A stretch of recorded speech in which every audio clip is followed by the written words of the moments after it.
কার কার বাড়িতে এমনটা হয় বলো তো? ঠাকুরের দেখো পুজো দিয়ে ফল প্রসাদ এভাবে দেখো, মানে প্রত্যেক দিনের জানো তো ফল ছাড়া কিন্তু পুজো দেওয়া হয় না। তো প্রত্যেক দিনের দেখো প্রসাদ প্যাকেটে প্যাকেটে ঠাকুর ঘর থেকেই পুজো দিয়ে আসার সময় এরকম প্যাকেটে প্যাকেটে করে নিয়ে আসা হয়।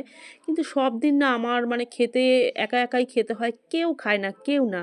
হাজবেন্ড খাবে না, ছেলে খাবে না, এবার মাঝে সাঝে হয়তো শাশুড়ি ঘষে মেশিনে ঘষে নিয়ে তারপর উনি খায়।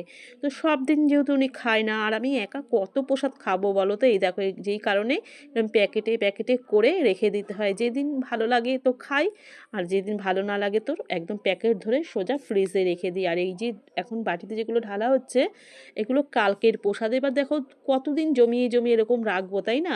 তো এই দেখো এখন আবার আজকের যেটা পুজো দেওয়া হয়েছে পেয়ারা আঙুর দিয়ে, তো সেটা এখন আমি ফ্রিজে রেখে দিচ্ছি। এবার একা কি অত খাওয়া যায়? আর এদিকে আমি মানে হাসিও কন্ট্রোল করতে পারলাম না। আমার হাসব্যান্ড বসে টিভি দেখছে। ও ভাবছে যে ও করছেটা কি? এগুলো নিয়ে ফলগুলো নিয়ে জাস্ট আমি হেসেই দিলাম। হাসব্যান্ডকে বললাম, "তুমি কটা ফল খাও।" কিন্তু ও না করে দিল। তো সে কারণে আমি ফ্রিজে রেখে আসলাম। আর আমি একা কত খাবো বলো তো বন্ধুরা? এই সবে খেয়ে উঠেছি আর এই সবাই মিলেমিশে খেলে কিন্তু নষ্ট হয় না, তাই না?